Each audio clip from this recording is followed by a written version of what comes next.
Falco intro. Yeah. All right.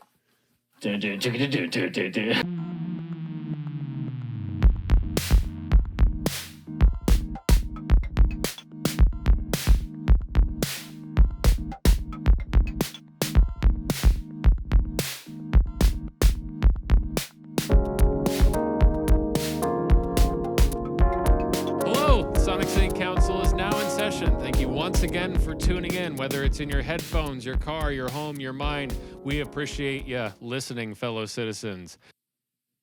Davey Sipes, always good to see you, sir. Well, likewise, Dr. Davey Jesse Davidson Jessison. How'd it do? Esquire. Good. I'm doing fantastic today. It's I'm talking to fellow friends on the podcast. I get to see your lovely face, so that always makes my day better. And I get to bring in the gavel from the heavens. Yes. Always satisfying to do that. So, yes. Talking with friends sounds fucking convivial. Tell me more. Convivial. Oh man, that's a $5 word you just used. Yeah, I like it. Yeah, we are talking today, and I want to just kind of bypass most of our usual intro blathering, so you can just get straight into this lovely guest that we have today. We're gonna plunge. We are talking with Oh, yes. Sorry to disrupt. Yeah. We're going to plunge so deep so quick. Yes, that was a good word used there as well. Yes. Yeah. Today we are talking with Tyler Davis, and he is a front-of-house engineer. Really, in the same way we've had multi-instrumentalists and, on the performing side, we have a live sound engineer, front of house, so all the stuff that the audience is hearing. We have the monitor engineer aspect of Tyler. He's somebody that can make sure all the musicians on stage can hear each other and everything's comfortable. We also have somebody who can production manage. They can run a whole show. They're the head cheese in charge of all that stuff, to sum it up in, sort of non-technical terms. And yeah, he's just an all-around production person, and he's an awesome dude and loves to share his knowledge and information about audio and production and things like that. And for me, I met him really kind of early on into my career, and he was very cool and down to earth and encouraging and just an awesome person all around, and definitely wanted to get him in here on a council meeting, so here we are. It was a good idea and a very valiant get to bring him here today, sir. Thank you, sir. Yes. Yes. Yes, no. He's a guru and a scholar, and it's super awesome. So let's plunge. Yes. And before we do plunge into this guest, I must give a quick plug to Amped. Yes. To Amped Music in Lancaster, California, our hometown where we are recording these podcasts. Davey is an instructor at Amped, and we are working with them to bring this podcast to you. And we've got a lot of exciting things in the works coming from them. But if you're looking for lessons or anything like that, please check out Amped and the Showcase venue. There is a new VR virtual reality theater being constructed, and we are going to be a part of all that. And but we can always talk more about that later. So please check out Amped Music, and then please check out Ty the Sound Guy and all of his socials. You can find the link to that in the description.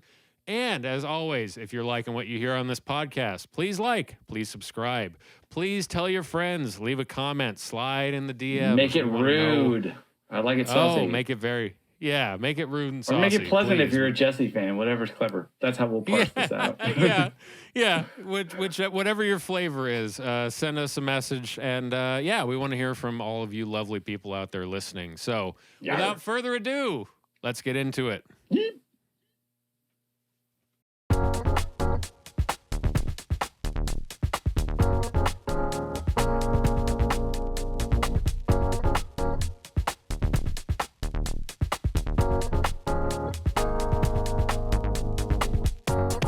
Tyler Davis, thank you so much for joining us today. We appreciate you coming on the Sonic City Council to talk audio, life, creativity, all that good stuff.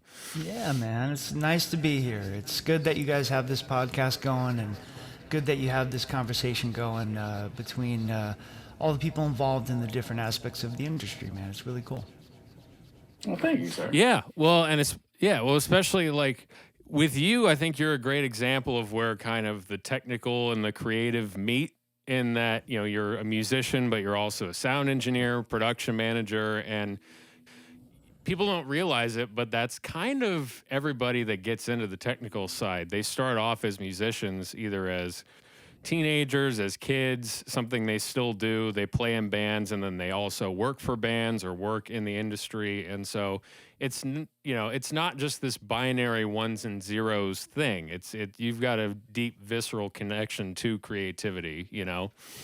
Yeah, I mean, you know, I always tell people, of course, I'm an engineer, and of course, I'm a failed musician first, though. You know, that's the whole thing, right? You know, but you know, I think that having some sort of musical experience has informed my my technological expertise in some ways, and especially my music engineering abilities is informed within the framework of music. So, like for instance, I do some like corporate sound and broadcast sound where there's not really music involved. But I feel that my highest calling as a engineer is to help translate what's in the artist's mind or the musician's soul, and helping to make that to translate as best as possible to the end listener, the receiver, right? So that's kind of like where I see my skill set being the most utilized, and me having the highest purpose, if I can be so lofty. Yeah, and sure.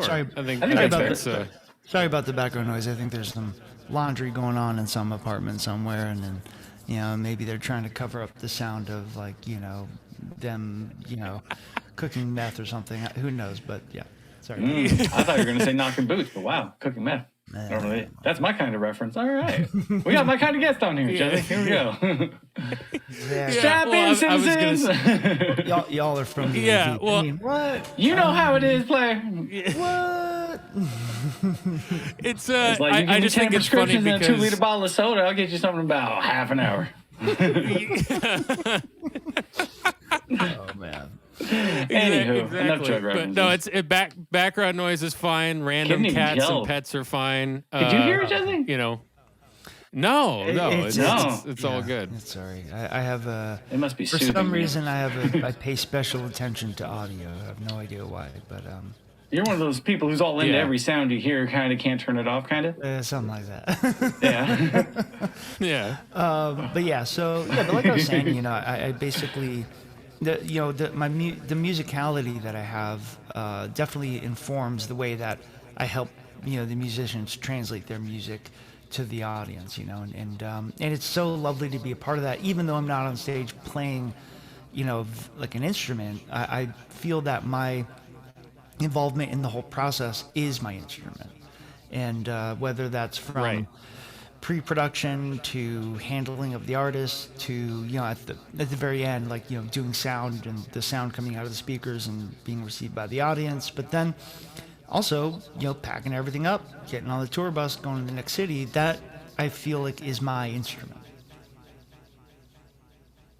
Right. Well, if you can explain that, talk about that a little bit more, because I think it's something that people don't really understand, and then you could kind of explain that, and that it's where do your creative choices come from? Because it's pretty obvious as a songwriter or a musician where those choices come from. It's in the notes that you play, it's in the chord changes that you write, it's in the lyrics and melodies you create.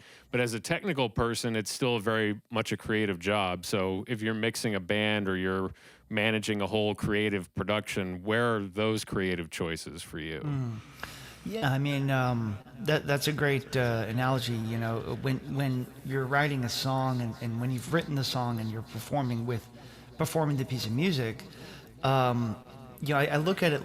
All those things that you said are very important. What chords you choose, and the melody, and the rhythm, and all that stuff, right? But what you're doing is you're as the artist is you're building a universe in that 3 to 5 minute to what if you're yes, it's a 24-minute, whatever, but like, you're building this universe that the ultimate goal, for most people, some musicians don't actually care about this, but like, I would feel that most musicians just want people to enter that universe kind of unobstructed, right? Like, they're able to live in that universe that the artist envisioned. And they live in it in their way that they're going to experience the song. Like, if a song makes them feel happy, sad, relieved, whatever, that's what they're going to feel from it, right? But the way that the song was the conduit into that space. Oh, look, we have a visitor. It seems like she's forgiven me for the last time I held her up to the camera. We'll try it again. We'll try to say hi. Hello, Pepper. This is the world. Woohoo! Hi, everybody. There she goes. Oh, You want to say hi? hi, Pepper. Get some screen time. You want to say hi, Poopy? She's sniffing it. She's sniffing it. Poopy, you want to say hi to the people? Give us a meow.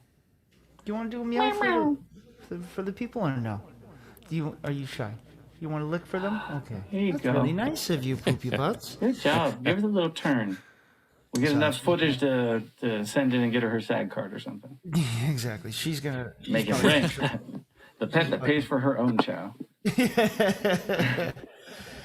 She's probably gonna chill on my lap for a few minutes here until she gets for bored of me. You'll see her tail wagging just like that. That's a happy kitty. Her goal is, I think, to always be hitting me in the face with her tail. Mm-hmm. I don't know why. I don't know what that's all about, but I think that's her. That's her end goal. That's her one and only goal is to see that. Yep. Bat you about the face ever so gently.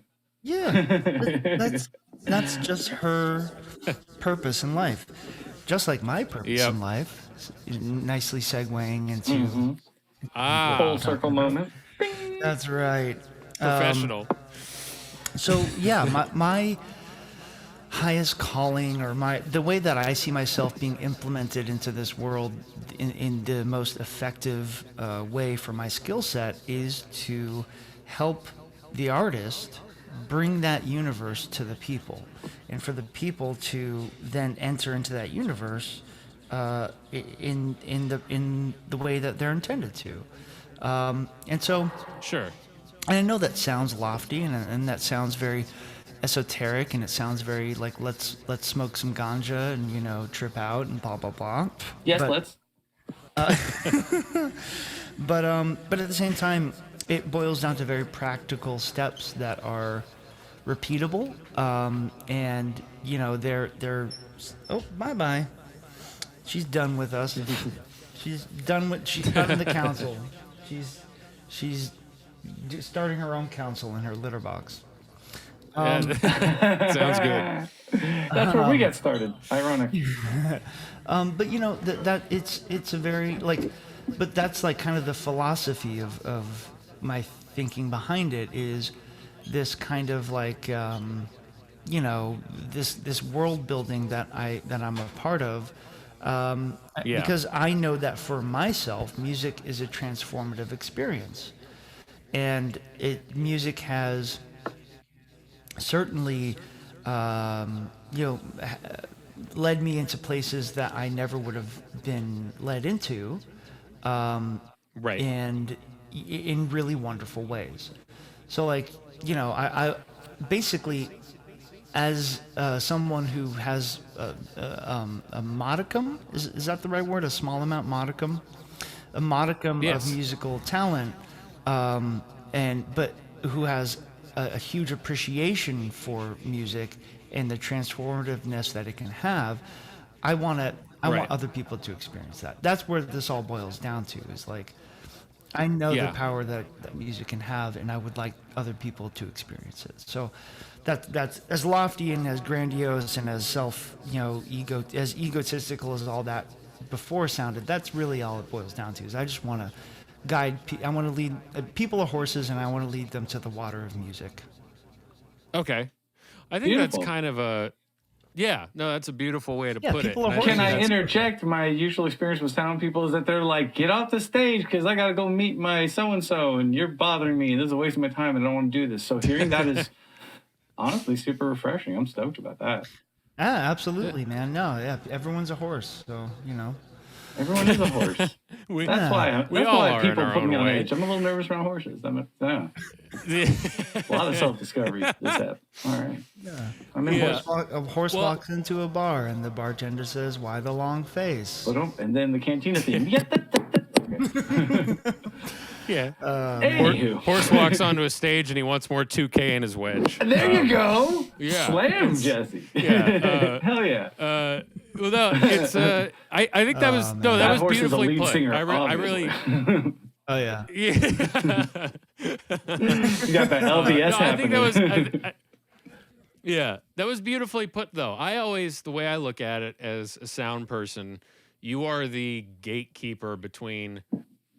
There's like a thin membrane or invisible force field between the stage and the audience, and you are the gatekeeper that sort of lets people into that, or you are the, basically the divide between the audience and the stage. So, because most of the people in the audience aren't going to hear what's happening on stage usually, unless something's screamingly loud that you can hear it all the way in the back without any PA. Mm-hmm. But it's your carve. You have to. I think you hit on something really important there. Is that you want people to be impacted by this music, so you're basically making sure the music hits the audience sort of unaffected by whatever room that you're in, because people don't necessarily think about, if you're in a really old theater, that's going to sound different from like a hockey arena, or something like that. Or it's going to sound different from, hey, we're doing a special club set, at the start of this tour. Like, it needs to sound consistent from place to place, and you have to have the ear to go, I know what this song sounds like, and I know what this place sounds like, and now I need to adapt it to that environment. Would you say that's kind of the basic, starting point of what you do? Well, yeah. So there's a there's a couple different layers to that. So there's engineers that want to take the room out of the equation everywhere they go, and it's a very respectable journey that they're on, and it really is. I tend to fall into the camp of utilizing the space to enhance what you're doing. Now, with that's not a concession. It's actually an embracing, and it's right. not giving up. It's not saying, well, we're in Staples Center, so it's just going to sound like you're in a big concrete fishbowl, and there's nothing you can do about it. There are things you can do about it, and there are things that you should do about it. But at the same time, you should also realize that you're in a concrete fishbowl, and you can't deny reality, and you can't deny physics as much as we would like to. You can bend the rules, but you can't break the rules, right? So Right. Yeah, for instance, the first arena show that I ever did, it was like a 15,000 seat arena, and so the typical way that I had been mixing like outdoor festivals and large format concerts, it's like the subs are there to provide the boom boom, right? And so I had all my boom boom going to the boom booms, and it was all boomy, right? I walked around the arena, and you couldn't hear anything but this low, rumbly, all-encompassing low end that just swallowed everything up and made it a very unpleasant experience. So I went back to the console. I said, okay, well, let me turn the subs off, right? So subs off sounded way better, and there was tons of low end, like more low end than I had ever heard without subs ever in my life, and this was many years ago. So like you come to realize that after that the reason that is because when you have a bigger space, low frequencies have more room to develop and build up. So when you have a big enclosed space, sure, so the whole thing with frequencies are the highest frequencies, like starting at the high end. The high frequencies are very directional, meaning they're like a spotlight, or like at the highest frequencies, it's like a laser pointer. I don't see my laser. If I pull out my laser pointer, my cat will go bat crap insane, dude. Yeah. But at the very highest frequencies, it's like a laser pointer. They're going to go wherever they're going to go, and they're going to reflect, but they're very, very directional, all the way down to the low end, the lowest of the low, where it becomes basically omnipresent. It's an omnidirectional sound. It comes from everywhere, and it transmits in a 360-degree XYZ space, right? So when you have a big room, all of that energy is what will populate in every direction. So it has time to because the lower the wavelength, the more physical space it takes. The more physical space it takes for the waveform to develop. In fact, I have a little calculator here. So let's see. I can do wavelength. Distance calculator. This is not exciting because you can't see my screen. Well, for those listening, Tyler is going to the next level and getting calculators and graphs and charts and all sorts of things going on here. It's about time a guest came in with this sort of mentality. Damn it, it was about time. It's coming in hot today. Love it. Coming in hot. Okay, so let's just take 100 hertz. That's like the fundamental tonality of, like, let's say like a bass guitar is like 100, 120. That's so let's say shit. I know it is. And our friend here who plays the bass guitar, wow. Yes.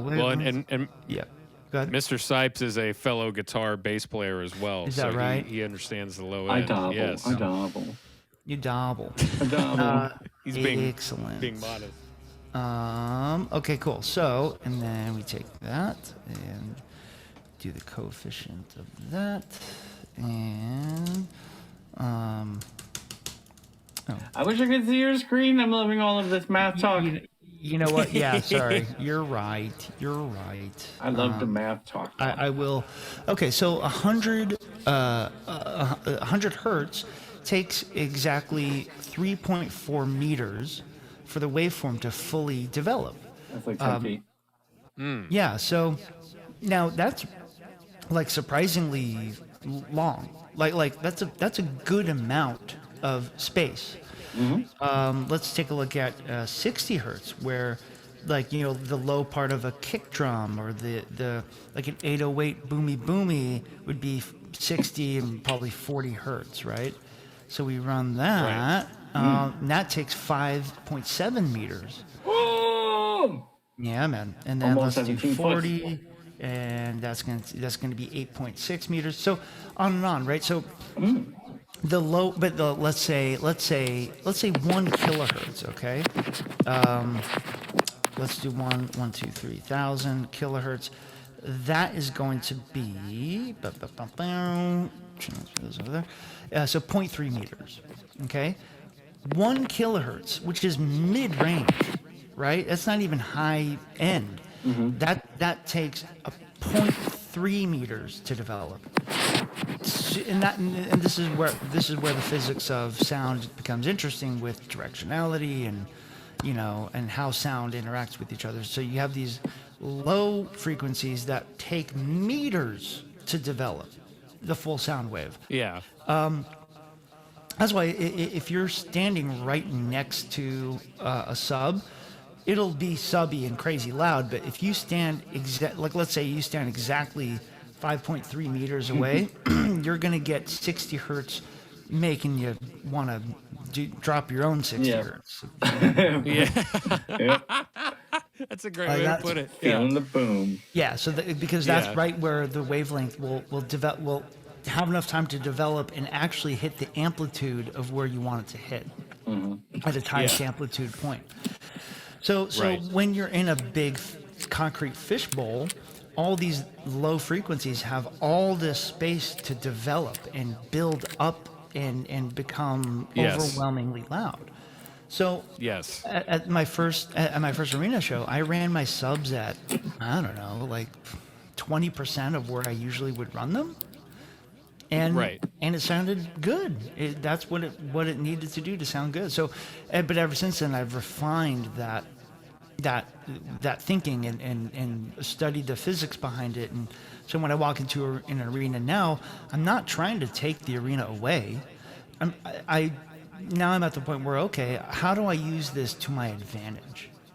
How do we use this space to enhance what the act is doing? Now, if the act is like a very sensitive, folky, intimate, act, it's going to be more of the space presents more of a challenge because the space is anything but intimate.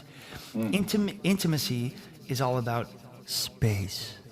So I'm close to the microphone, and now I sound more intimate because I'm closer. And if I back off over here, I'm still roughly the same volume, but it's less intimate because there's less space, right? Yeah. Something about the You hear the- sound of intimacy is physical space, right? And physical space, from an auditory perspective, is gathered by reflections, right? So when I come closer, there's less, your ear's hearing less of the reflections of the room. It's not that they're Right. not there, but you're primarily hearing my direct voice. Whereas if I back off, you hear more of the reflections of the room, Yeah. and it becomes less intimate sounding, right? Right. So something that is intended to sound intimate in a big space can be very challenging, and that's when you're going to want to bend the rules of physics and have one of the ways that I would combat that is to have a butt ton of speakers all over the place, aimed as close to people's ears as possible, and run it at a much lower volume than you would a different kind of act, an act that that's why there's something called stadium rock, right? Yeah. You think about Yeah. your Def Leppards, even the modern butt rock bands like Nickelback or whatever, right? Like they make big sounding music. It's not intimate, close sounding music. It's this big, spacious music that if you were to play it in a stadium, it makes sense. It just makes sense from an auditory perspective. It's a big sound. There's a big space. There's a big band, right? But like you're like indie singer songwriter, single acoustic guitar. For instance, your Billie Eilish's. She's not like acoustic or whatever, but her sound is all about intimacy, all about closeness, and the way she records her vocals are like, Yes. right? And that's cool. It's hip. It sounds great. It's a cool sound. So my buddy Drew does front of house for her, and he has for many years. His job is so hard. Trying to present that intimacy and that closeness in big, big, big spaces. He has a very hard job. And there's ways that you can bend the rules of physics, bend the laws of physics, but you can't break them, unfortunately. So at that point, you have to do some embracing. The act has to say, okay, well, we're doing a stadium tour. There's moments of intimacy, but we have to interject moments of bigness. Otherwise, it's just not gonna match. It's just not gonna match. Right. Right. Yeah. So I completely forget how we got on that topic. Just talking about. No, you answered it perfectly. But I'm happy It was just, it was something basically just talking about how you're the gatekeeper for what the audience hears. So basically, the barrier between the I call it the thin force field between the, performer and the audience. And the performer does a lot of that breaking by engaging with the audience, but then you're the other half of that. So it's half performer, half, sound person, because So you're pretty much they're- saying that if he's the gatekeeper, then the artist is the keymaster. yeah, Which means sure. y'all are You could- fucking gozer. I hate to break it to you. Yeah. Yeah. Shut up. Yeah. Yeah. Which that is works. awesome. That Gozer the definitely Destroyer. works. Watch out. Y'all are nerds. Yeah. Guilty as charged, boy. sir. Yeah. No, Yeah. and I Totally. I feel That's that. a fair. That's a yeah. No, it's that's a good way to look at it. Well, here I think what you're touching on is a very important part. Is that it absolutely is a collaborative effort, and it's yeah. And the best shows out there are ones where the artist side, and, including the musicians, the band, whatever, and even the band's management, the band's day-to-day manager, the artist manager, the tour manager, and the tech team, when those are coalesced and they're in harmony, the shows are unstoppable. Yeah. Like for instance, like Bruno Mars's show, like his band and musicians and his dancers, they're all so tight, they're all so rehearsed, they're all very much in congruency with the tech team, and it shows.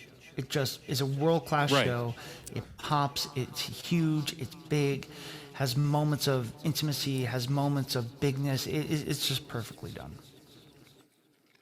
Yeah, and whether it's your personal taste or not is really irrelevant. It's just about respecting it's respecting the art form. And that's one thing with me, especially just working on the production side. I have, compared to being just getting into things, maybe 7-8 years ago, I had more of a narrow scope of what I respected as a production. And then something like that, watching how that all comes together, from performer to crew, just everything that you mentioned. It's a work of art. It's a living, breathing work of art that is only going to be around for a limited period of time. And that's how I look at all that. And that's where it is. It's, you don't necessarily think about, just because somebody is painting, and they paint the picture of what you're seeing on stage, well, they need the proper tools to do that. They need the proper paint and the paintbrush. And if you don't have that, it doesn't come together. And that's why all of it is a part of the work of art, not just the performance that's going on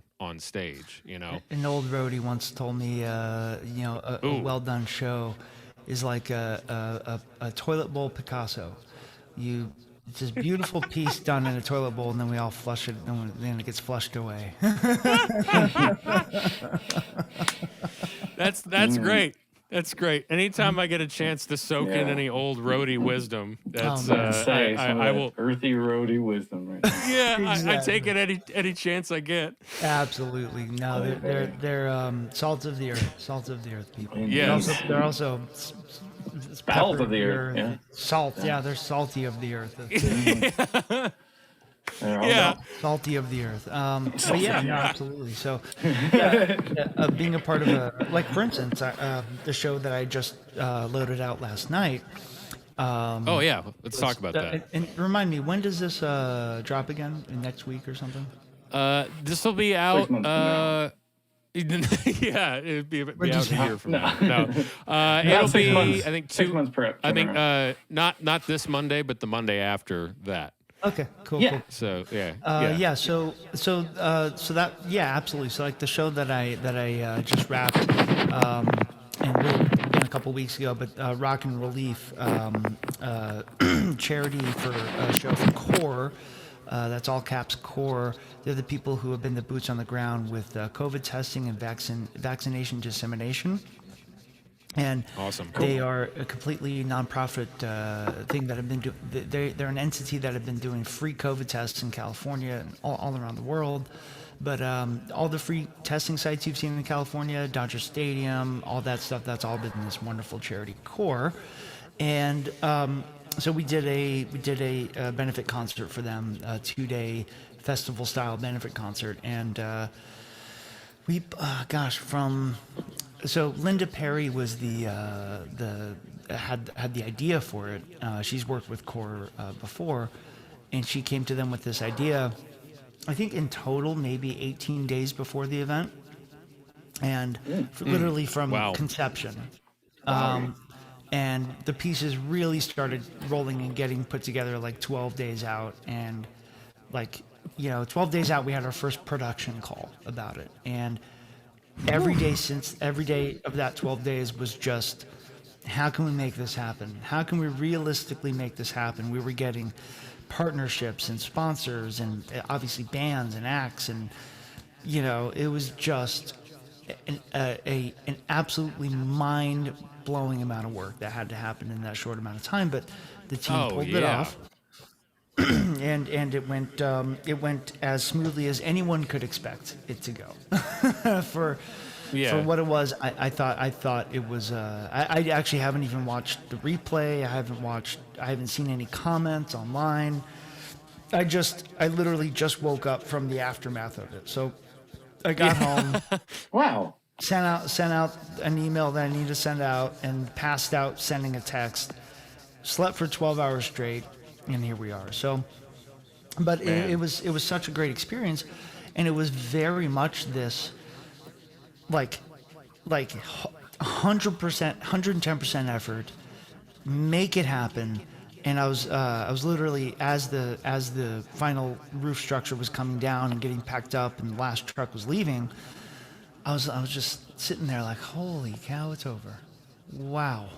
Like, since the pandemic, since lockdown, I haven't done, no one's done any festivals, or if they haven't been sanctioned, and blah blah blah blah. I've done some drive-in shows and this and that, but this felt like a real show. And and it was that feeling of, I'm literally watching the last truck drive out of Dodger Stadium, and I'm like, oh, like it was like we were never here. I remember this feeling. This is the greatest bad feeling in the whole world. It's the greatest bad feeling in the whole world. Like, it's all over. It's like it never happened, in the best way possible. So that that happening was very much like that, experience, and it was great. It was great. I'm still recovering as we speak. Yeah.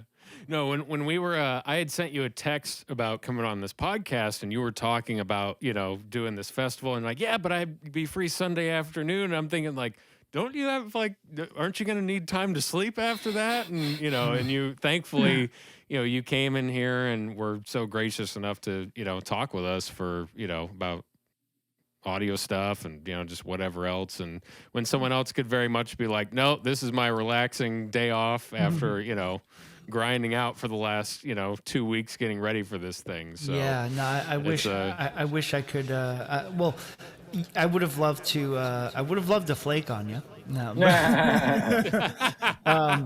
but no, I wanted to be a part of what you guys are doing, because I respect what you guys are doing, and anyone that's willing to have a conversation and proliferate conversations forward out there, especially in regards to the industry I'm involved in. I respect it, and I want to be a part of it. But it's but also, like, tomorrow, so tomorrow I go to a job, and I don't have another free day for another 3 weeks. So it was either now or never, So I wanted to give you guys that for sure.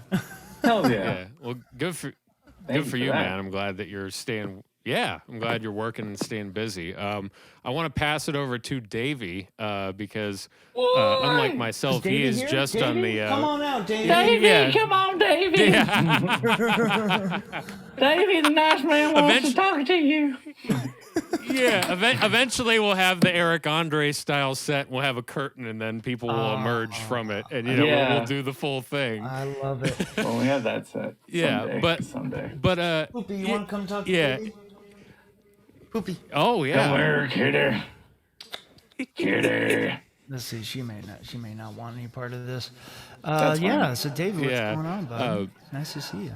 You too, brother. I guess one of my questions that I had is, I was fascinated. I was poking around at your website as people will do in research. I'm sorry, it's not a good website. So No, I'm it's an audio person, not a web designer. just the same. What you really get a sense of what you're doing, like the level it's at when you see some of these pictures, though, from the scenes and stuff from a house at different shows that you've been doing. The setups, you guys, is unbelievable. The displays are just like, it looks so pretty, all of this technical stuff. And I'm like, I wouldn't know what to touch or where to begin. And I kind of want to run screaming. I'm like, wow, look at all that. I shouldn't be in here. I'm a liability. Oh, that's funny. Is this where we overlay pictures? Is this like where we here? Is this? I can't share screen. Yeah, this is where we get the star wipe of like E3 and then star wipe front of house and all the other good stuff. Yep. Woo! And then smash cut too. Yeah. But I guess one of my questions I had is that, kind of harkening back to earlier, that the relationship between you and the performer, that's something that makes sense. Like that's also, performers have a sensibility about, how they're getting represented. And so they care about live sound probably a little bit more than the average schmo. I'm wondering, what's the experience like at a place like the Nintendo conference, where my big presumption is these people are non-musicians, non-audiophiles. So what's that experience like for you, and how's that different from like the regular gigs? Yeah, so like we were saying before, like I do a good amount of corporate and broadcast where there's no direct like musicianship involved, right? But the whole thing is I look at it in my mind, and I don't really tell the clients that I work with this, but I look at it like a performance, like a concert, like a musical expression. Because, first of all, in case you didn't know, if you're listening to this and you didn't know, any sound you hear, any sound that you can process as sound, are notes. So my voice you're hearing right now, I'm hitting a series of notes. So like for instance, that's why there's like the musical languages like Italian, where each note is crazy high and it goes very low and then very high, right? It's very all over the place. Yeah. Do do do. The only difference between talking and singing is the length of the note. So the only reason why it doesn't sound like I'm singing right now is because the notes are very short, and if I do it monotone, that's one note right there, right? Sounds like a cake song already, bro. We're like a late crouch at the starting line. Absolutely. And that's actually why some people have, some aversion or attraction to certain people's voices, is because the notes that they hit are pleasing to some people, and the notes that they hit are displeasing to some people. Like if you, and obviously there's like tonality and like raspiness and blah, blah, blah. But as far as like the actual range of the voice, some people talk low and slow like this. But that's a melody. Do, do, do, do, do. Yeah, that's from Chris Isaac, yeah. Yeah, so any sound you can possibly hear is notes. So everything I do is within the framework of a somewhat musical, context. For instance, when I'm doing corporate and it's just talking heads, as we call them, especially nowadays with virtual conferences, it's literally just talking heads.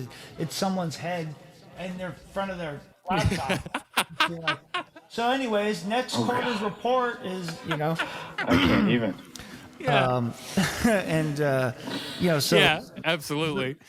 Yeah, but there's a musicality to it. For instance, like when someone's giving a presentation, I'm being, blindfolded and just hearing their voice, I know exactly where they are in their presentation. I know when they're starting. I know when they're queuing something up. I know when they're ending. I know when, you know what I mean? Like, it's a very musical thing. So, for instance, like when someone is going to toss to a video or another part of their presentation, they're going to go up a little high like this, and then they're going to go take a look at this. Okay? That's the tonality of how it goes. And when they're ending their presentation, they're going to be high, and then they're going to start to wind down to a medium level, and then they're going to go down to a low level, and then they're going to end. Yeah. And that's how it always goes. Like every single human being I've ever done sound for has been that way. No one goes, Really? yeah, oh, absolutely. No one goes, and that's my presentation. I hope you guys have a good day. Like that's not how it goes. That'd be like, Oh. Yeah. it was like That sounded like me. I'd be like, have a good day. yeah. And then you, Yeah. But that's my presentation, Like that. everybody. Why don't you go and have yourselves a good day? That's the end of that's it. That sounds like yeah, Yeah. that makes sense. Yeah, you're landing the plane. You have to You're guide landing the- people down into the, we're finished. Okay. exactly. Yeah. So they don't fuck up more than musicians. That's what is the undertone of my questions are all kind of assholes. So those corporate people don't fuck up as much as I suspected, huh? well, you know, Okay. you know, they pay my bills, so I can't. All right, so I'll say it for I was them. gonna They say, do fuck yeah. up more than musicians. All right, next question. Next question. No, but yeah, but it is very interesting. Maybe it's a different challenge and interesting in its own right. Let's say. Oh, 100%. So let's say for instance, but specifically the E3, I've done E3 every year for several years now, up until the pandemic, obviously, which that was one of the gigs that I was very sad to see go away. Mm-hmm. That was one that I do Oh, man. every year. Very fun, very exciting. And I'm not a huge gamer person, but I do enjoy video games. In fact, I have a Nintendo Switch, so working for Nintendo. Are you okay there? Yeah, I just kind of had a little moment to myself when you said Nintendo. Oh, Switch, okay, cool. so. Do you need a second? I mean, Okay. I'm done now. I thought of Breath of the Wild, and that's when that happened. Oh, well, yeah. That's a natural reaction for that people game who are keeps into me that from game. sleep, dog. Did you see the Yeah. Did you see the trailer at E3? No, game- I'm very lazy about that stuff. I let my best friend tell me about it. Got it. Cool. But So- I mean, I love games. Well, so the trailer for Breath of the Wild 2, Yeah. the sequel. Yeah. I was manning the soundboard that it passed through my console when it went out to the world. So Broski. yeah, no, that it's moments like that that I love being a part of, and to me, there's Absolutely. a exciting musicality to that. It's a performance. It's so one of my especially, and this is a bit of a tangent, but we like tangent Go for it. tangent range here. Cosine tangent, Yes. the whole thing. That's right. So when the pandemic started, I had a bunch of gigs go away. So I had a few weeks where I was kind of not much. I wasn't doing anything much. I was like, okay, Yeah. can I try to book something? Are we, so I did some courses online. I got my Dante certification. I, did some AES training and Infocom stuff. Awesome. And then, I missed. And then when E3 went away, that's when I was like, oh my goodness, I'm going to rewatch past broadcasts of E3 that I did because I missed it so much, right? So I went back and watched the past broadcasts, and I realized that people were live streaming themselves, watching the broadcast and reacting to the broadcast, right? There's like hundreds of these videos out there of people reacting to something that I was directly a part of. Was that you, Poople? What are you doing? Oh my goodness! I'm sorry, guys. Let me. It's crop too that hot for out. TV. Let me- Good thing this is a let me- podcast. Hey, all you YouTubers under 18, turn away. There's a cat doing something private here. Pooper butts. Oh, you're being funny. Oh, Are you being? we need to be more like them when it comes to like social behaviors. That's right. I think. Exactly. I'm not sure. Let me see if I can take that. Jury's out. Poopo, buddy. What I are love you doing? cats. You're being funny. Funny kitties. That's a good one right there. There you go. You want to come up? You want to come up or no? No? Okay. She's still in love with her She tail. wants to have fun. All right. So I'd be watching these past broadcasts of people, watching something I was directly a part of, and it felt so good to see how impacted people were by this stuff. And then I realized, I was like, people are live streaming this. Why don't I watch a live stream? I've never watched I've been a part of hundreds of live streams. I've done sound for hundreds of these things. I've never actually sat Yeah. and been a viewer of someone live streaming themselves making music or playing video games or writing a book or whatever it is, drawing. I never, like, I've streamed to YouTube, streamed to Twitch, streamed to Facebook, done the audio for these things, right? But I've never ever Yeah. partaken as a viewer. So into the pandemic, I was like, let me invest some time as a viewer and see what there is here. What are people engaging in? How are people engaging with these folks? So I started watching people play music, people play video games, people do artwork, and just living their lives. So I started watching YouTube Live and Twitch, and became more and more engaged in some of these communities. In fact, one of them, I'm like now like a moderator for one of these communities where like they look up to me as like this person where I can answer some questions, and if someone's being a troublemaker, I can I can restrict their access to the community and all this kind of stuff, right? So, Sure. but yeah, so. But I'd done sound for so many years for these live streams that all of a sudden it clicked. And really kind of what it was is like when you're on a tour bus going from city to city, you're not really thinking about watching Twitch, or at least I wasn't, right? Right. But now on the next tours I do, I will be watching Twitch on the tour bus. Like I've kind of fallen in love with the online streaming community. And in fact, I became a streamer myself, a very small, modicum streamer. I don't know if that's the right way to use that word. Well, that's We'll allow it's, it. it's Watch good to. Yeah. Yeah, that works. I think that works. It's We won't even scans. count it as a strike. Yeah, exactly. So Yeah. I've been streaming actually myself doing audio engineering on Twitch. Oh, wow. Yeah, so if you're actually interested in learning about mixing, mastering, live sound, musicianship, philosophy, and then a little bit of video games, you can follow me at Ty the Sound Guy, TY the Sound Guy. So Sick, dude. that's That's what great. we call a plug. That was a Yeah, seamless plug, too. yeah. From Yes, anecdote it to was. plug We without will. a shutter. That's dope. Exactly, yeah. Yeah, But yeah, but we'll definitely be.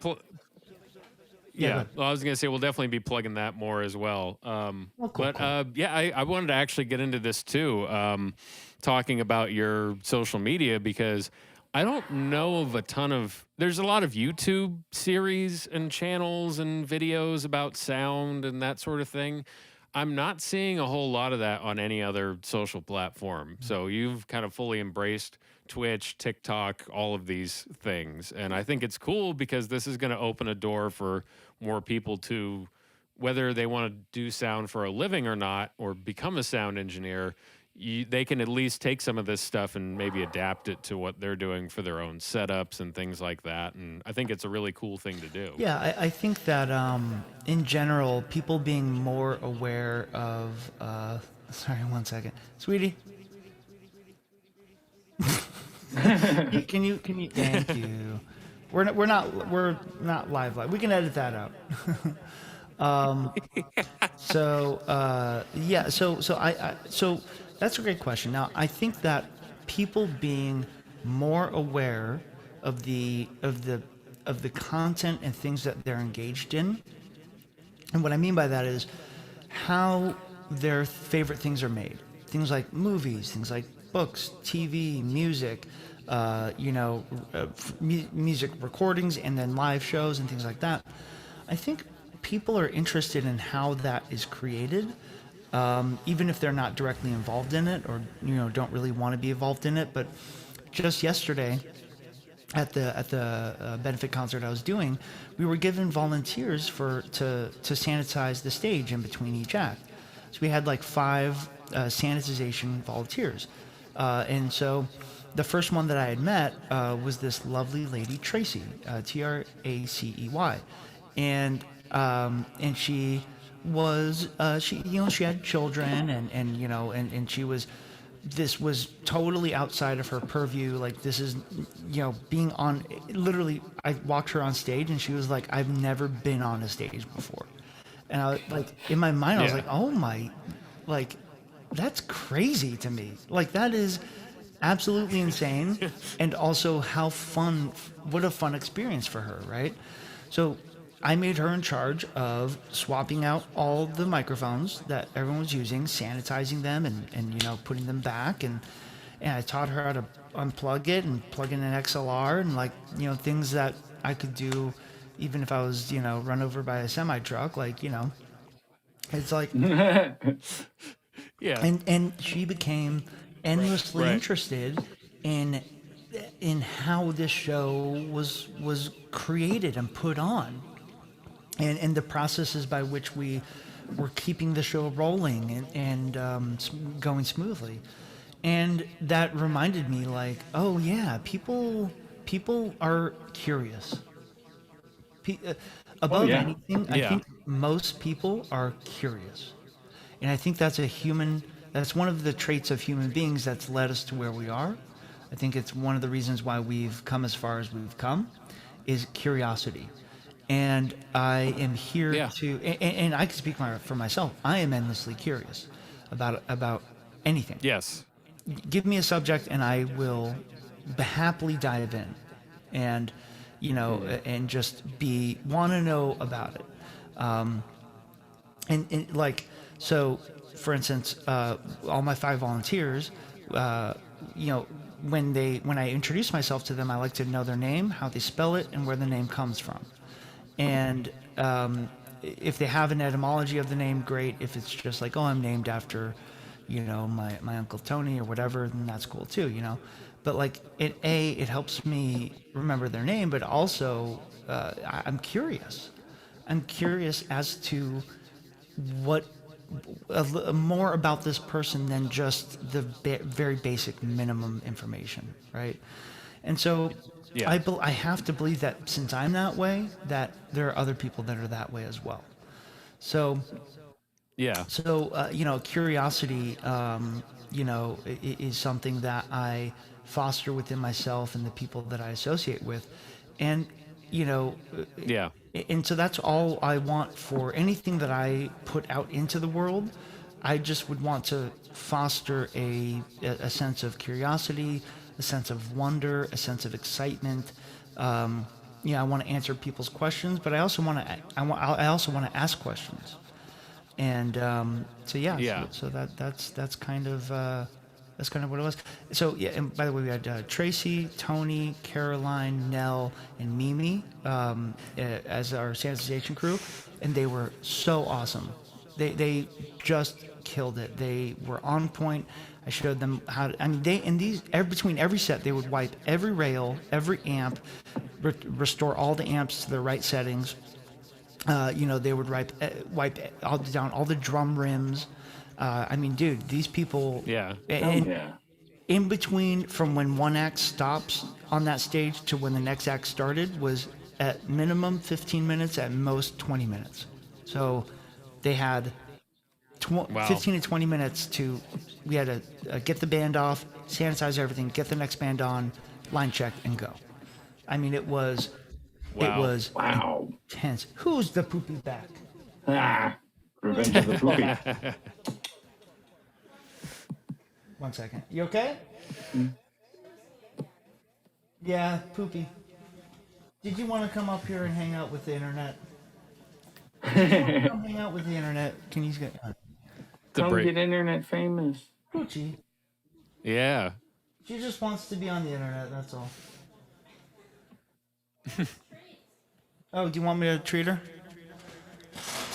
Watch this. Oh, yeah. See, look. That's the treaty bag. That's it. That's the treaty bag. That's it. And she's licking her lips. She knows it's the treaty bag. Because you're such a funny buddy. Okay. Max, we can edit that out, right, bud?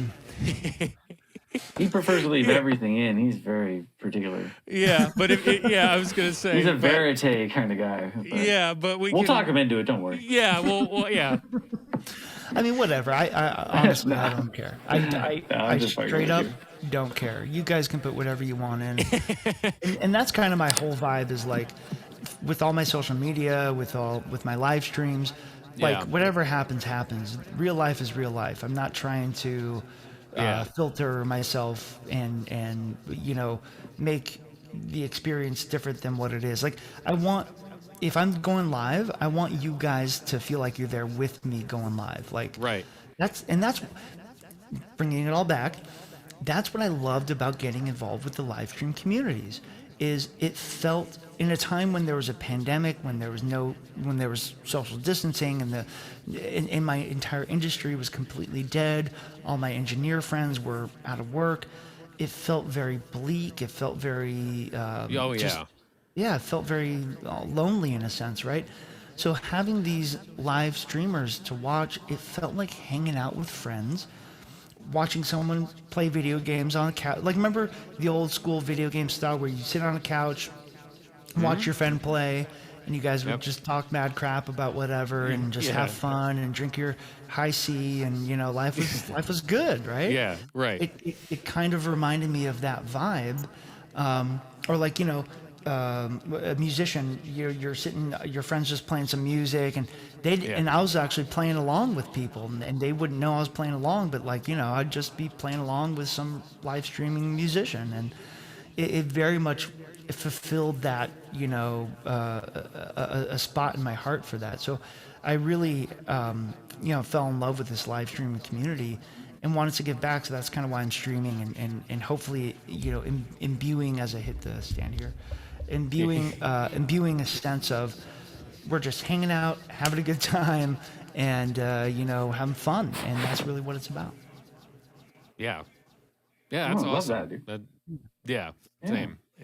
It's definitely what little bit I have been live streaming myself too the last maybe 5 or 6 months.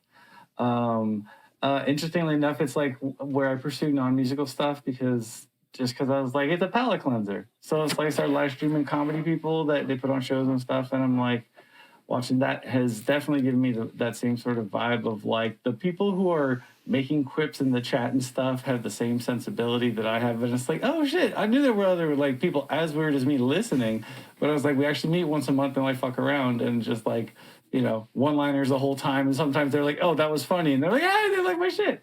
So yeah, it's definitely, it's immersive, and there's a great community vibe out there. I love it. So. I love that. Yeah, in fact, with that community that I moderate for, that I'm known as like the pun king, because like whatever's going on the screen, I like to just comment on it and make puns and have fun. So I'm like the most non-dad jokester out there, So it's hilarious. Yeah, crazy. Between you and Jesse, you're like America's Most Wanted with that shit, man. Exactly. Oh, dude, I will do that. It doesn't matter who's around. It's bandmates. If I can get away with it with like other, tour production people, if they're into it and it's not, too obnoxious for them. It's like any chance I can get it in there and get a nice pun dad joke going, I will do it. Oh, absolutely. And that's the. So, like for instance, so I'm with you on that. It's funny because so we had Mimi on a sanitization crew yesterday, and so she tells me her name and blah blah blah, and she says, my name's Mimi, and I was like, you? Wow. Oh yeah. Sorry. That's solid. You're just warming up. Hernia real quick. Sorry. Wow, Lord. I need to come on the podcast. I could be downstairs with my dad, man. Oh my Jesus. Yeah. No, that's good. That's good stuff. It's terrible. Did you really? You just met the girl and you went with the you? Oh, you kidding me? Come on. Yes, of course. I mean, if that's not icebreaker, shit, I don't know what exactly. Did she laugh? First of all, was she confused? Here, I'll do it again. How about this? Do it over. So, actually, David, can you play Mimi? I can play Mimi. That's like my sister's name, so I can do that. Elizabeth. Okay. So, hi, I'm Ty. What's your name? Hi, I'm Mimi. What the fuck? You? Here's the show. Wait, what? You? Oh, no, Mimi. I think we did it. I think we got it. I think we nailed it. Print Antsy. it. Yeah, nailed Yeah. it. Loved it. Max, print it. Yeah, it's Print it. yeah. Release the Mimi Send cut, it. Max. Live Oh, print. Jesus Christ. Send it. Yeah, send it to air. Oh, We're man. live, right? Yeah. Yeah. Yeah, no, we've been live streaming the whole time. Speaking of live stream, Speaking of live streaming, we're getting a lot of like, feedback like on I told Twitter you, right this now. is my live streaming setup where I actually do where I do my own live streams. I do have a studio which I will be transferring to in a few weeks. My live streaming Nice. setup, so I'll actually be getting another camera to do an overhead console shot and all that fun stuff. So fun stuff to look forward to. Oh.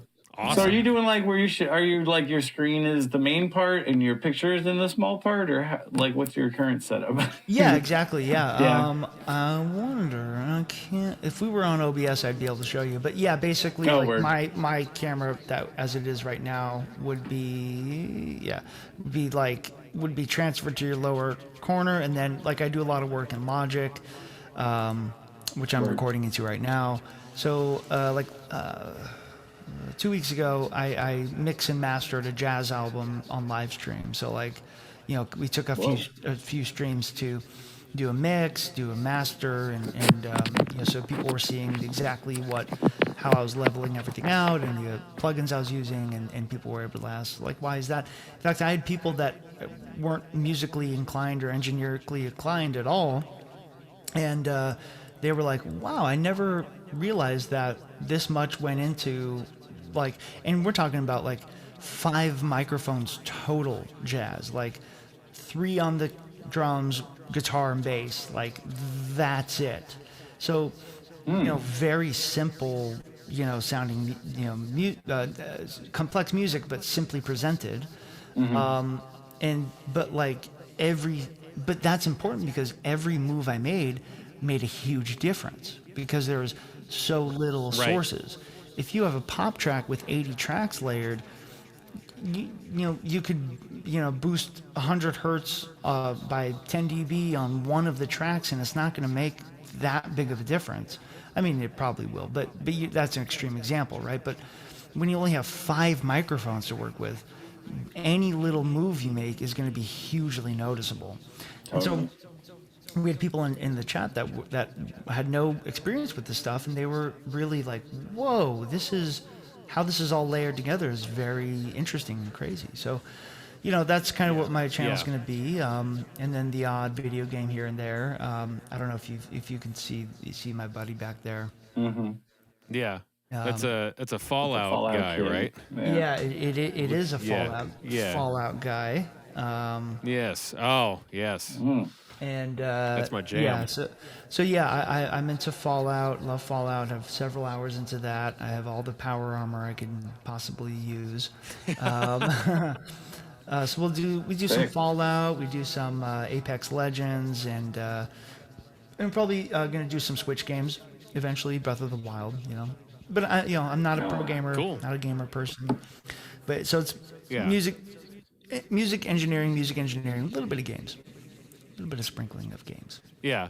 Well, that's sick though. Since you brought that up, I don't want to go off on a Fallout tangent, but I do have to ask: are you into 4? Like, because some people, it's kind of a love or hate thing. Some people really like it. Some people aren't into it. So yeah, I got into Fallout 4 first, and fell in love with it. Oh, okay. Absolutely fell in love with it. Totally just head over heels. I have a lot of hours in it. And then I played New Vegas, and then I played 3, and then I tried 76, and sorry Bethesda. Sorry Bethesda. It just wasn't for me. Yeah, you are not the first person to thumbs that down on the internet, so I think you're okay. That was kind of the universal reaction when that came out. Here's the thing: if I was into multiplayer games, I would be into it. It's a cool idea, but I don't like the pressure of Apex Legends. I can play multiplayer because it doesn't matter. Like each match doesn't. It's just a procedural thing. It just it doesn't matter. But Fallout, where there's consequences to actions, I don't want the pressure of having anyone else involved. I want to, you know what I mean? Like, I want my Yeah, own, yeah. I want total, like, sole responsibility. And I don't want anyone to be responsible for my mistakes. Like, you know, Yeah, yeah, so like Fallout 76, where it's all only online, I wasn't into it, man. I just couldn't get into that. yeah, But yeah, yeah, so, Fallout New Vegas and 3, masterpieces, dude. yeah, Masterpieces. Nice. I yeah, love 4. I love 4 very, very much. I think overall, New Vegas might be the one I enjoy playing the most, for the storyline and just for how yeah, engaging the environment is. Before, I have the most time in, and I know it so well, and it's just awesome. I love it. yeah, Hell yeah, dude. yeah, Yeah. yeah. I feel you on that. 3 was one of those ones for me that was just a masterpiece. Playing that, especially playing it when it came out, and with your buddies, and then you end up in nuking the town, and you're just like, what? And that's the start of the game. It's just like Yeah. you nuke the Welcome main to town in Fallout. the first 10 minutes. Yeah, Yeah, and it's like there's welcome to so much more Fallout. story after that. Exactly. And That's a sick game intro. Yeah. whether or not you choose to do it has an impact of how the story plays out Yeah. later on. Like, it's Yeah. really crazy. It's and that's what I love about Yeah. the Fallout games, is that I can play the game as myself. And that's what I love about it, is I can make the choices that I would make, and the choices that feel good for me to make. And I know a lot of people play those kinds of games with kind of like a trolling attitude, like, just for the lulz or whatever. I'm not really into that. Right. Like, I always choose the option Yeah. that I would choose, and that's actually why I like the Right. game, is because it gives me a platform to do that. Same. Sick. Yeah, that's why I like those too. But I enjoy watching people online be like, like, there's YouTube videos where Fallout 4, but you kill every single person you meet. Yeah, right. Right. It's like, okay, I'll laugh at that video. It's fun. I don't think I don't think I could stomach doing that. Like, it's really funny to watch. Sure. Sure. Yeah. Well, I like the somebody insults you, and then like at the end of your exchange, and then it's just like they blow that person away, and it's just kind of amusing, especially in that post-apocalyptic world. Like, so you meet some tough guy character, and then that person who's in the video is very overpowered and just takes them down in like an instant, and it's like, oh, okay, Exactly. it's like that's the way they're going through yeah. their playthrough. I love it. I love it. Yeah, that's awesome. But I would be remiss if I did not ask you about Remiss, one I'm important Ty. aspect of. Wow. Hi, nice to meet you. Oh, my heart. Oh, I forgot to take my heart pill. I let my guard down for a second, and you got a quick jab in there. Bro, don't act like you didn't alley oop. That was some Shaq and Kobe bullshit. Rest in power. Yeah, that was Goddamn, bro. I'm the straight man to your I don't know what's a good comedy duo. I don't know, but I was set up Wow. the Okay, pitch send there that for one you. back. Yeah, But send that. all Yeah, right, so send that reference back. what's your question, but, miss? Yes, my question is about psychology in relation to music and sound, and this is something where you might not think these two topics go together, but I think anybody who is a sound person or works in the industry knows that we kind of talked about this earlier with dealing with how stuff sounds in a wherever space that you're in. So, for example, you understand the psychology of what sounds intimate to people and what is going to connotate certain things. So I want to talk a bit about that and about how people perceive sound, but I also want to talk about what you do for a living is much more than just basically setting up your console, making sure the PA is running, and then making sure things sound good or sound clear or whatever. You have to deal with all of these different entities. You're dealing with management. You're dealing with artists. You're dealing with other tour crew people. And it's not just the psychology of when you're on the gig, but it's just the dealing with everybody's sensibilities and personalities. So if you can kind of talk a little bit more about, sort of how people perceive sound, and then also just the psychology of your work environment, if you can. Yeah, sure, absolutely. Yeah, so for instance, just because it's fresh, I'll talk about the Rock and Relief show we just did. So Sure. there was, so it was a 2-day festival style concert that took place on Dodger Stadium grounds in one of the parking lots, facing the line of cars that were in line to get the vaccinations. Okay, so the major entities involved were Linda Perry, whose idea it was, and she put together, she gathered me, the video crew, the backline crew. So those are all pieces coming from her. So there's her with all production side. There's LA Fire Department who technically was allowing us to be there on their land, essentially that Dodger Stadium had given them. Right. So there's the LA Fire Department, LA Police Department, Dodger Stadium, Core, the charity group, and then a few, and then like Amazon, Rolling Stone, Twitch, these other entities that Comcast and other people that wanted to have that we had partnered with to do the broadcast. Okay, so that all being the case, that's a lot of chefs in a very tiny kitchen. Yeah. So it was, so the whole thing with any endeavor like this is people, all they want is reassurance. That's all they want. And it's they don't want or deserve to be lied to. That's not what I'm saying. But the most important thing that every piece of communication you have should be within the framework and within the goal of finding reassurance. And I'm not saying to sugarcoat things. I'm not saying to misconstrue. Not at all. Basically, you should always have an answer to someone's problem, question, whatever it is. And if you don't have an answer, then you can find one. And because, like I said, I'm a curious person. If someone asks me, how do we feed multiple streams at once, but then how do we do a separate feed for TikTok, and how do we de-embed this audio from this and route this way, I might say, you know what, I love that we asked that. I don't know the answer to that. I'm going to find out by the end of the day, right? And then do the research, call who I need to call. That's that, right? Or I could say, you know what, I dealt with this last broadcast I did. I know exactly what we're going to do, and that's that. You don't even have to say, well, I'm going to de-embed through the decimator, and then I'm gonna re-embed through the AJA box there, and blah blah blah. Yeah. You don't even have to say all that. You can say, well, I've actually dealt with this exact issue before, and I have an answer. I can detail it if you want, but it's going to be okay. That's all they want. That's all they want is reassurance that it's going to be okay, and it's going to be okay.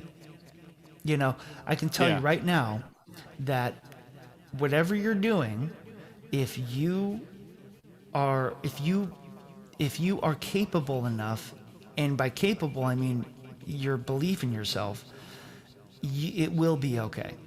For instance, the first day of streaming on Friday, our stream completely went down.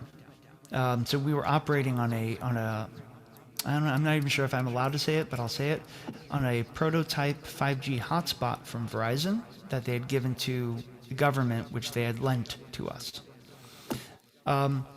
It's really cool. I probably have cancer now, so That's sick. Well, you're not supposed to hold it so close to your balls, bro. I learned that on the 3G. Yeah, right. Anyway. So basically, we were running the entire operation on a hotspot. That's what we had to do. We were so far away from like any available internet source, that's the only thing we could do. Our speeds were actually really good, but it was a prototype unit, and I'm not exactly certain what happened. I don't want to speak to what happened, but we did lose our stream for maybe about 8 to 10 minutes, and so that's catastrophic. Like, that's the whole point of the show, was the live stream. Sure, Right. there was people in cars and lines, and there was crew there that we were playing for, but essentially the money was coming from the donations online. Okay, and so if we're not online, that's no money, and et cetera, et cetera. So, but then we got back up, and we hit it harder than ever after that, and it was okay. There's one of the people that kind of mentored me, and he was the president of Audio Engineering Society, AES. Wow. Yeah. He told me every gig I ever did with him, he would always tell me, "I've screwed up bigger gigs than this." Yeah. Yeah. And That's encouraging. It's very encouraging, and actually, it is. It is encouraging because it's like it's going to be okay. Yeah. Even if it gets screwed up, no one's holding a gun to your head, unless you're doing sound for a ransom situation, then you just make sure it's right. Make sure it's right. Yeah. Yeah. Yeah. But yeah, exactly. so like we did lose our stream, and there was some gremlins and issues that we were dealing with. Anytime you're not in like a hardline backed up ISP provided internet, you're gambling. Really is the case. But it's it is what it is, and it went as well as we could have expected, given the situation. The fact it didn't cut out more, the fact that the second day we were up for 8 hours or whatever it was, it's not a small thing. It was a really cool thing that we did, and people online Right. seem to be responsive to that. So I'm actually I have work tomorrow, but any downtime I have at work, I'm going to have an earbud in listening to the past broadcasts just to critique myself, because that's what I do. Sure. Yeah. Just like a musician listening to their That's what own we got to performance. do. Yeah. 100%. Yeah. That's your craft, baby. So yeah, so that's on the reassurance side. That's the psychological part of the dealing with people. Yeah. Be very honest, be very open, and be reassuring. And that's pretty much how I like to deal with everyone. As far as the psychology of sound goes, one of the biggest lessons I've had to learn is that when people ask for more of something, it typically means they want less of something else that they're not asking for. So let's say, the singer says, "Oh, I want more high end in my vocal." What they're really saying is they want less low end or less muddiness. Okay, so you can go over to your EQ, like on that PV behind you. You have that graphic EQ.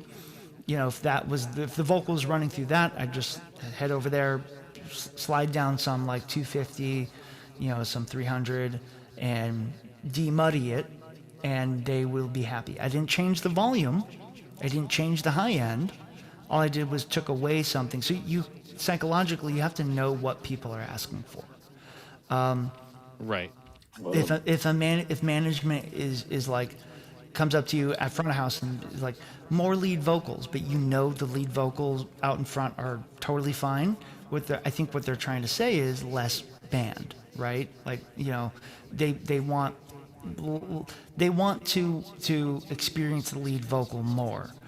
And obviously, if your mix is good and it's good, you can take that with a grain of salt. But for instance, if you're mixing like this entire Rock and Relief show, I did front of house, monitors, and the broadcast mix for bands that I had 15 minutes to line check, and whose music I was completely unfamiliar with.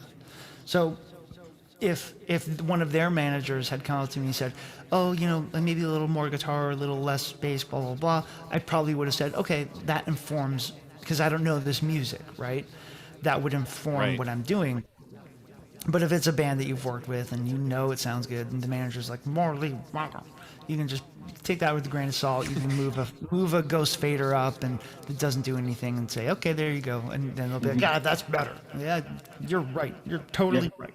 Yeah. Right. Yeah. Um, Right. it's There's always a lot good. of psychology in that. It's always good to have a ghost fader on your console. That makes sense. Yes. Yeah, a digital console is very easy. There's a page you can go to, so it looks more important because the fader's moving around and it looks all flashy, and you could look really concentrated and be like, okay, put this there. How's that? Is that okay? And they can be like, oh yeah, that's way better. Well, I didn't even think about that. If you're hitting a button and flipping through the different scenes and layers of a console, and for people that don't know, that digital consoles, like for PA systems and stuff, have faders that will move automatically and shift based on whatever page or layer that you're in. So there's a lot of movement and shifting and, seemingly crazy spaceship stuff going on to move that ghost fader up. Oh, I got to go down five pages deep, and all right, okay, and then is that good? Exactly. Okay, good. And then especially if you have like a real concerned look on your face while you're doing it, like, oh yeah, hold on, let me just it's like you can really Totally, 100%. Yeah. 100%. When really what I'm thinking about is like, oh, there's a guitar solo coming up in 30 seconds, so let me get this jackass out of my way. Let me get that guitar solo, and so like, yeah. Or Yeah. I'm really thinking, this is like my inner monologue. Go away. Right. It's So in just- effect, this larger production of a performance also inside of it contains a lot of smaller, more personal performances of a sort. Because I mean, what you're saying isn't it? I mean, like you're just a very professional dude, but what you're speaking about is like there's always that level of like, let's just say the word is artifice in terms of like responding to things like that when it's like, it's not like we're meaning to be disingenuous, but the guy is coming at you. He's not going to help. His input's not really going to be a factor. And you know that, but you also have to cater to people's personality, ego, but the recognition of that and the way that you're talking about doing it is it makes a lot of sense to me. It's very thoughtful, and it's a way of just everybody's going to feel included, and they're going to be like, that guy was great to work with. So it's like, it makes total sense.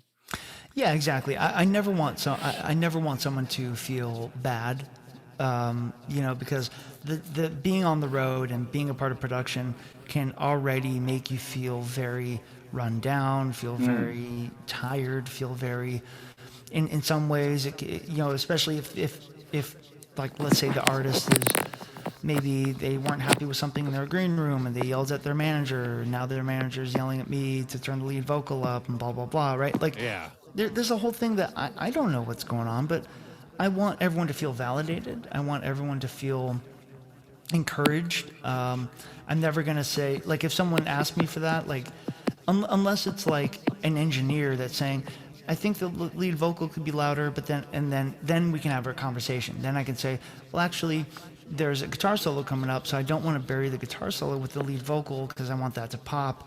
And then afterwards, I'll probably put the lead vocal back on top or something, right? Like, then we can have a conversation. But so I want people to feel validated for the thoughts and feelings that they have, because I think that if you are invalidated constantly, it makes touring and concert life and production life very, very difficult. And that's when you get your really salty old dogs that have just been invalidated so much, and that so that's why they're so cranky and so salty, is they have been told that they don't matter so much that it's just, it's not true. Like, dude, No. they have valuable input, maybe not all the time, but like if you just treat them like a human being, it all works out better, man.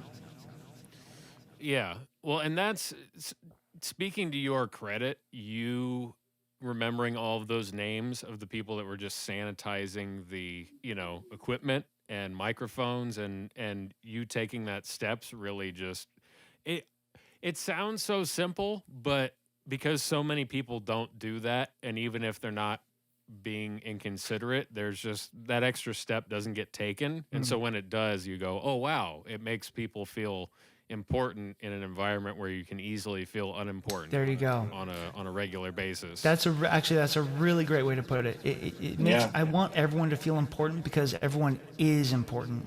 For instance, my friend was the ME, the master electrician on one of Kanye's tours. To do the load in and load out, they had 400 crew members.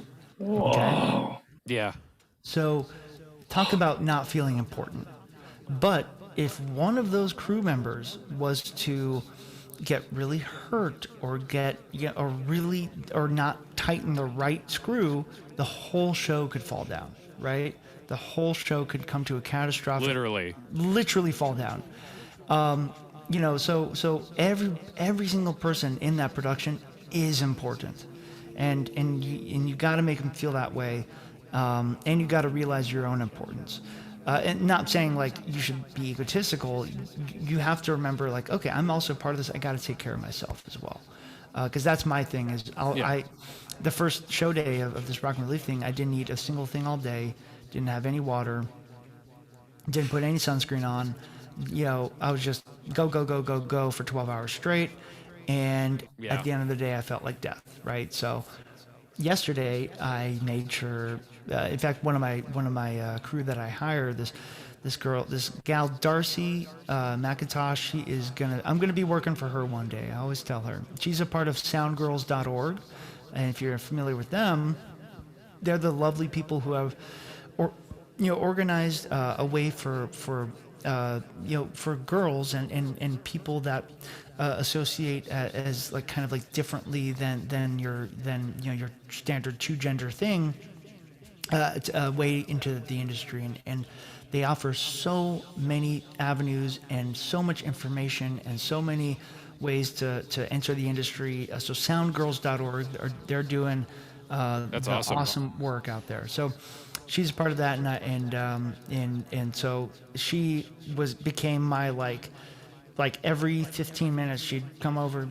do this sign. Are you drinking water? And I'm like, oh, fine, yeah, drink some water. Yeah, fine. Yeah. Yeah. You know what I mean? Like, and you have to watch out for each other like that for sure. So, huge shout out there. Well, So, yeah. Yeah, man. Well, So I'm laughing because I've been in those situations. Oh yeah, 100%. You just forget. I just forget. I forget all the time to look over myself and make sure that I'm okay, and all that. So it was you need someone to kind of keep you in check, or at least I do. Yeah, I'm not that.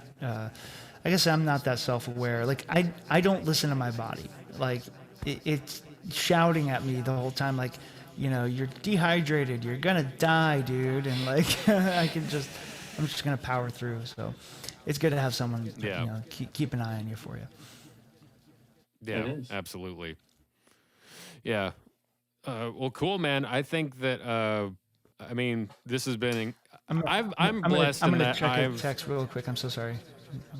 Oh no, go for it. I was just gonna say that I'm privileged in that we've gotten to talk audio and talk about these things before, just on our own and privately. But even today, just doing this over the podcast has been such an enlightening experience, and I just want to say thanks again for coming on here. It was like really awesome to have you a part of this whole thing. Yeah, absolutely. And obviously, we didn't talk much about like what an EQ does, or what a compressor is, or how to mix or whatever. But if you are interested in that, anyone out there, like please stop by my live streams, man. It's gonna be fun. And if you have any questions, like what is an EQ, what does a compressor do, what is the psychology of sound, and when someone asks for something, what are they really saying, and from an audio perspective. That's my. I hear Simon. What's that? Sounded like Simon. Beep. Yeah. Oh, yeah. Boop. Yeah. Exactly. No, that's our front gate. So that means we have a delivery from Amazon. Hopefully, it's a truckload of Velveeta cheese cups. Velveeta cheese shells, dude. Ooh. That's where it's at. That's the vibe I'm on. Hells yeah. That's the But delivery. yeah, a good so day. exactly. Stop by the live stream and come and ask any questions you want. I'm an open book. Hit me up, Ty the Sound Guy on Instagram and Twitter and all that. I don't really use Twitter. Oh, and also TikTok. You mentioned TikTok before. I have several videos on TikTok about some pretty basic audio engineering concepts. If you have 60 seconds to spare per video, you can go watch those, or you can just come on live streams and ask me about it, and I'm happy to share. Awesome. Oh, yeah. You're one of the good ones, Tyler. I appreciate you and your mentality and just the way you go about things, man. We need more people like that in the world. So It's actually thank you so much. it's actually mentality. Here. Yeah, you forgot your plural again. I've been teaching him how to speak and write English for a while now, Ty. No, Yeah. mentality. Okay, never mind. No! Yeah. No! And we ended on the dad joke. It's good. No! The dad joke is good. This is what it feels like to be impaled. Okay.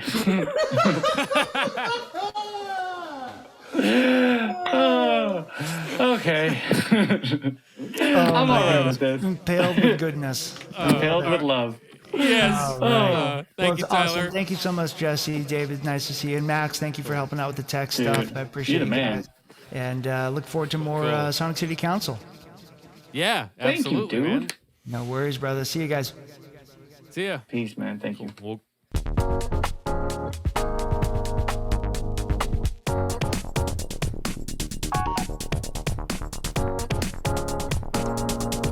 So, outros, stuff, things, Yeah.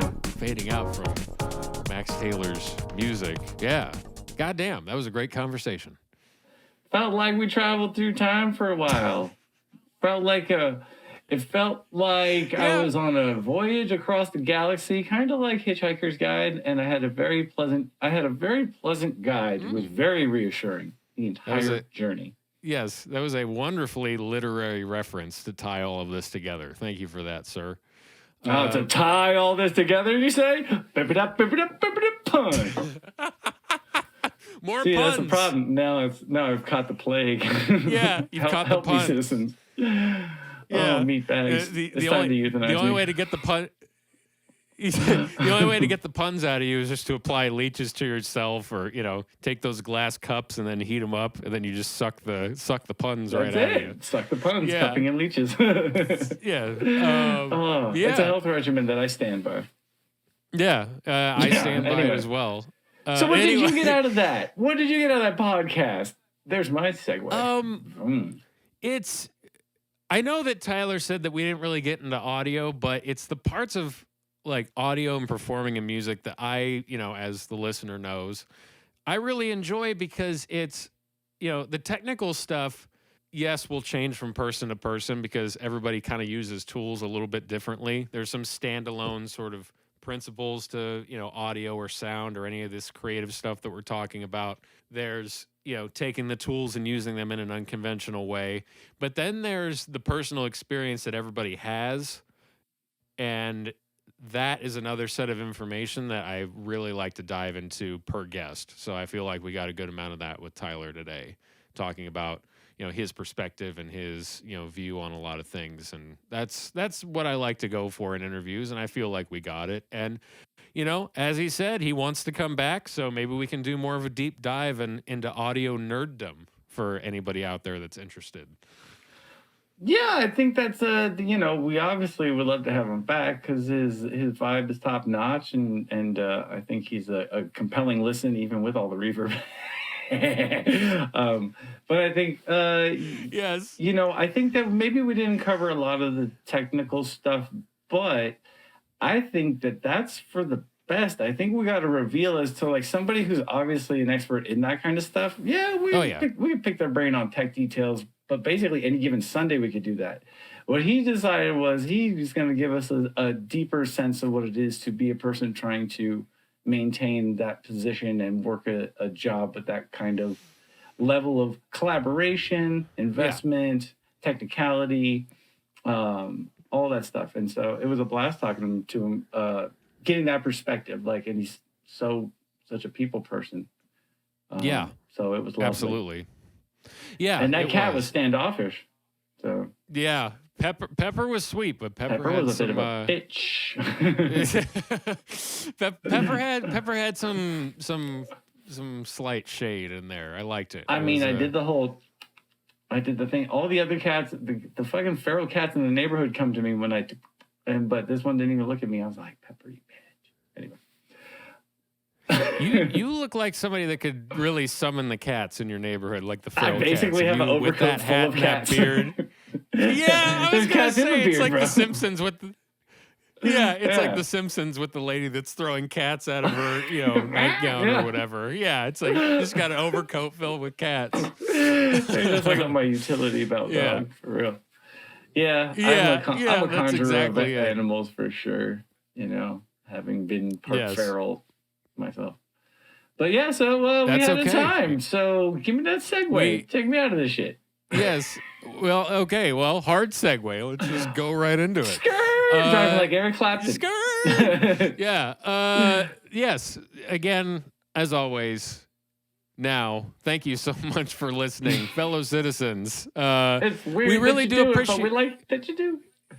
Yeah. Well, it's seeing the episodes grow and the views kind of increase a little bit, and then more people leaving comments and then sharing stuff and tagging us in things.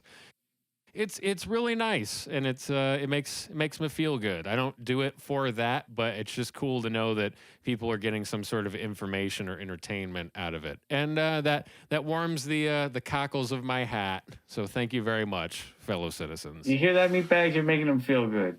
Now, you don't do it for that sensation, but you said that sensation's a lot like the bed with the vibrations, like at the old motel. Does it still feel like that? Yeah, well, Max doesn't know about this, but I've already ordered one. It's on the way going to the studio. And when we come back, that way I can just sit on the old motel bed. And then as the interview's going well, I can just reach behind me and put quarters in the machine and then just have a whale of a time while we're talking to different guests. I love that because I'm big on nonverbal cues. It's much better than language for me. And that would be a nonverbal cue that you're enjoying yourself. I'd be like, he's vibrating. Okay. And then I'll bounce to indicate that I'm having a good time. Yeah. Oh, what a pair we'll make. You'd have a bed too, obviously. Yeah. Oh, shit. Is that in the budget? Davey gets a bed. I get my own vibrating bed. Vibrating. These vibrating fingers. And I thought that was, even as a little kid, I was like, this name seems specious. Seems like we could have done better on the naming. Yeah. I was like, when fingers vibrate in a motel room. Yeah. Well, But I mean, hey, on the podcast, on the podcast, that's a whole other ball game. So anyway, yes, we thank you very much. As we said before, leave a comment, leave a message. Let us know how you're feeling. Thanks again to Tyler Davis for being on this podcast. Again, link in the description to all of his stuff if you want to check it out. He is a wealth of information, even if you are not a sound person. If you do anything involving sound, where you are creating sound in your content and you need people to hear that sound in their ears, please look up some of Tyler's info. I'm sure it will help you out. So, as always, thank you, citizens, and we shall see you next week. Smell you later.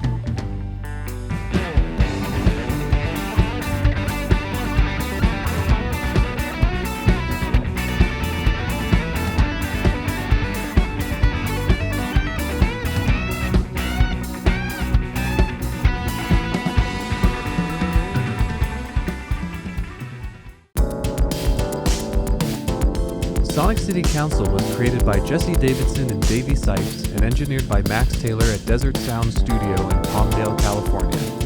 Thank you to Disaster Cabinet for the outro music. Intro music written by Max Taylor. Sonic City Council is produced in association with Amped Music Academy and the Showcase Venue. For more information, visit theshowcasevenue.com.